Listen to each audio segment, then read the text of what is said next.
Filosofía, religión y sofística.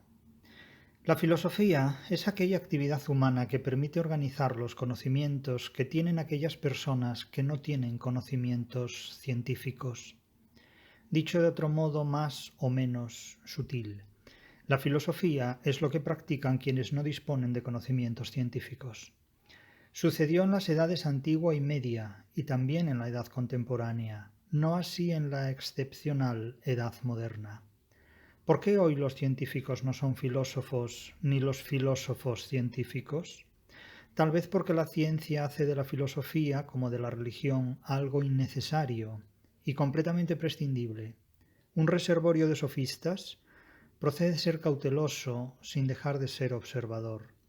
Todos conocemos a muchas personas que, sin saber nada de filosofía, sin haberla estudiado ni cursado jamás, han organizado su vida muchísimo mejor de lo que han conseguido hacerlo diferentes artífices de grandes e históricos sistemas o asistemas filosóficos.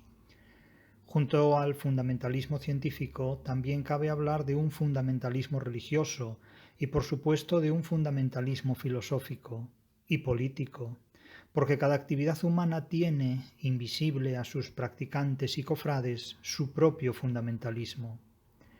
No es casualidad que filosofía, sofística y religión hayan nacido y, sobre todo, crecido como hermanas nefelibatas de la mano, siempre en busca del poder y su legitimación, del conocimiento y su administración, de la libertad y su organización, política, terrenal y humana, jíbara.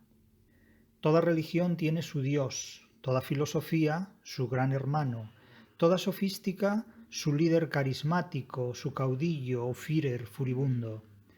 Platón y su descendencia en la corte de los tiranos. ¿Acaso un buen título para un libro que nunca escribió María Zambrano, ni Hannah Arendt, ni Simone de Beauvoir? Terrible imagen, Martín y Adolfo.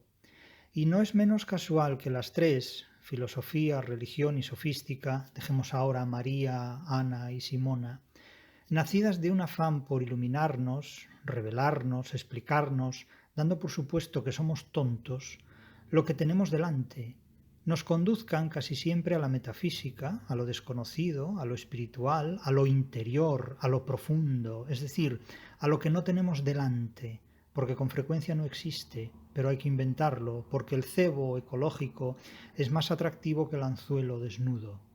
Gorgias, Platón y los profetas. Como dicen de sí mismos algunos olvidados rocanroleros, nunca mueren.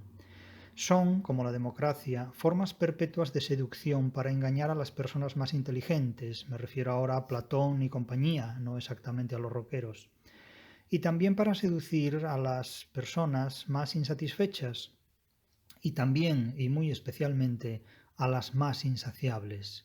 De nuevo Martín y Adolfo. Los simples no necesitan tanta seducción ni tanta inversión financiera. Les basta y atrae cualquier totalitarismo. La democracia comienza a resultar uno de los más caros, pese a ser uno de los más atractivos y posmodernos.